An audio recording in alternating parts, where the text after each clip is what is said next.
ज़िंदगी एक सफ़र है। रशिया की बर्फ़ में खेलती हुई एक छोटी सी लड़की और आज कैंसर ट्रीटमेंट के बीच आप सबके साथ अपनी कहानी बांटने जा रही हूँ। नमस्ते, मैं सुजाता चौधरी हूँ और आज ये मेरा पहला ब्लॉग है। मेरा बर्थ रशिया यानी 1990 में जब ये यूएसएसआर था वहाँ हुआ था। बचपन के वो दिन सिर्फ मेरे लिए ही नहीं, हम सब के लिए एक खजाने की तरह होते हैं और आज मैं अपनी जर्नी आप लोगों को दिखाना चाहती हूँ। ज़िंदगी ने कौन कौन से नए नए रंग दिखाए वो बताना चाहती हूँ। और कुछ दिन पहले ही मुझे पता लगा कि मुझे कैंसर है, ओवेरियन कैंसर।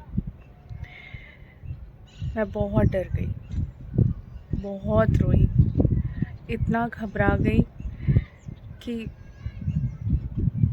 मुझे लगा अब मेरी लाइफ का चैप्टर ओवर। अब मैं कुछ नहीं कर सकती। मैंने जो जो सोचा अपने फ्यूचर के बारे में, अब वो कुछ नहीं हो सकता। Cancer stage 3, ovarian cancer. जब इसका मुझे पता लगा, हर दिन मेरे लिए अलग था। मैं खुश नहीं थी। एकदम से जब मुझे पता लगा, और पता ऐसे लगा क्योंकि मैं एक और बेबी प्लान कर रही थी। मेरे मेंस्ट्रुएशन साइकिल प्रॉपर नहीं थे और उस वजह से मैं डॉक्टर को दिखाने गई थी। दोनों ओवरीज में काफ़ी सारे और काफ़ी बड़े सिस्ट दिखाई दिए जो एबनॉर्मल थे। फिर एमआरआई और CA-125 जो कैंसर का टेस्ट होता है, ये सब करवाया जो हायर साइड पे मेरा आया। फिर डॉक्टर ने कैंसर कंफर्म किया कि मुझे ओवेरियन कैंसर है। दोनों ओवरीज रिमूव करनी पड़ेंगी और उसके साथ यूट्रस भी। ट्रीटमेंट्स तो स्टार्ट हो गए थे। डॉक्टर्स, फैमिली, फ्रेंड्स, सबका सपोर्ट भी मिल रहा था, पर मेरी घबराहट बहुत ज़्यादा थी। मैं बहुत डरी हुई थी। डॉक्टर्स ने मुझे फिर गाइड किया कि एक प्रॉपर डिसिप्लिन फॉलो करने से, रूटीन फॉलो करने से, प्रॉपर डाइट लेने से ये क्योरेबल है। तब थोड़ी सी घबराहट कम हुई।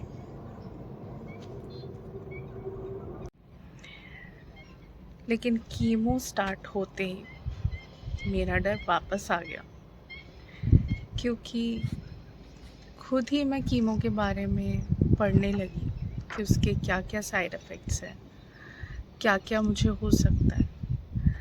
उसके सारे साइड इफ़ेक्ट्स ने मुझे इतना डिस्टर्ब नहीं किया जितना बालों के लॉस के बारे में पढ़ के मुझे डर लगने लगा। मुझे लगा क्या होगा मेरा। और रियलिटी में जब मेरी सेकंड कीमो हो गई, उसके बाद मेरे बाल बहुत टूटने लगे, बहुत गिरने लगे। मेरा रोना धोना, वो डिप्रेशन, वो डर फिर से स्टार्ट हो गया। हर लड़की के लिए उसके बाल, उसके स्किन, उसका अच्छा दिखना बहुत इम्पोर्टेंट होता है और काफ़ी सारी लड़कियां अपने खुले बालों में बहुत कॉन्फिडेंट फील करती हैं और मैं उनमें से एक थी। सेकंड कीमो के बाद बाल तो काफ़ी टूटने लगे। काफ़ी लोग समझाते भी थे, फैमिली, फ्रेंड्स, कि कोई बात नहीं, होता है, वापस आएंगे, ये बस जर्नी है, एक थोड़े टाइम का, बस ये एक फेज़ है और ये ओवर हो जाएगा। पर मैं बहुत ट्रॉमेटाइज्ड फील कर रही थी, बहुत डिप्रेस्ड। मेरे लिए खुद पे एक्सपीरियंस करना ज़्यादा टफ होता है। हम बोल लेते हैं क्योंकि हम चाहते हैं कि जो इन सब चीज़ों से गुज़र रहा है वो थोड़ा सा बेटर फील करे, पर थोड़ी देर के लिए वर्क करता है, पर अकेले में नहीं करता।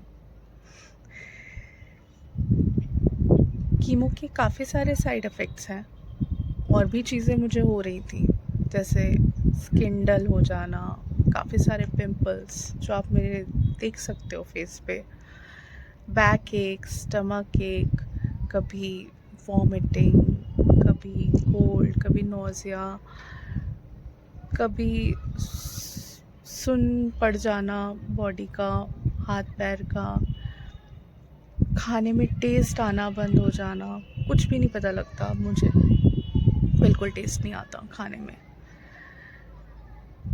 पर इन सब से ज़्यादा इम्पैक्ट अगर मैं किसी चीज़ से हो रही थी तो मैं सिर्फ़ और सिर्फ अपने हेयर लॉस से हो रही थी। पर फिर मुझे हिम्मत मिली जब मेरे हस्बैंड अरुण ने काफ़ी स्ट्रॉन्गली मुझे सपोर्ट किया, मेरे साथ मुझे पुश किया शेव ऑफ करने के लिए कि लेट्स ओवर दिस चैप्टर, अब इसके बारे में हम बात भी नहीं करेंगे और रोना धोना ख़त्म करेंगे। अब मैं थक गया हूँ तुझे रोते रोते देख के, तो चलते हैं कल और तेरे फेवरेट सैलून लुक्स, जहाँ से मैं हर थोड़े टाइम पे अपना हेयर कट, हेयर कलर ये सब कराती थी, वहीं से हम शेव ऑफ कराएंगे। मुझे थोड़ा ये सब सुन के हिम्मत तो मिली, थोड़ा सा जोश भी आया। मैंने कहा ठीक है, करते हैं। शेव ऑफ कराने का तो डिसीजन हमने ले लिया, और ये बात मुझे उनकी बहुत टचिंग लगी। लेकिन उससे बड़ा चैलेंज अब शुरू होने वाला था, और वो थी मेरी बेटी समायरा, जिसको अभी इन सब के बारे में बिल्कुल भी आइडिया नहीं था। उसे कुछ नहीं पता था मेरे इस बीमारी के बारे में, और मेरी लाइफ में क्या चल रहा है, क्या हो रहा है, क्यों मैं इतनी ट्रॉमेटाइज्ड हूँ, क्यों मैं इतनी अपसेट हूँ, क्यों मुझे हॉस्पिटल में एडमिट होना पड़ा था अचानक से। बस उसे थोड़ा बहुत ट्रीटमेंट की, कुछ प्रॉब्लम हो गई है, दर्द हो रहा है इसलिए एडमिट हो गए हैं, ये बोल करके मैं एडमिट हो गई 2-4 दिन के लिए, जिसमें सारे टेस्ट, फर्स्ट कीमो, जो जो होना था वो हो गया था।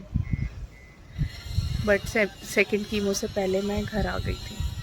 लेकिन अब जब मुझे शेव ऑफ कराने का डिसीजन लेना था, तो मुझे उससे बताना ज़रूरी था।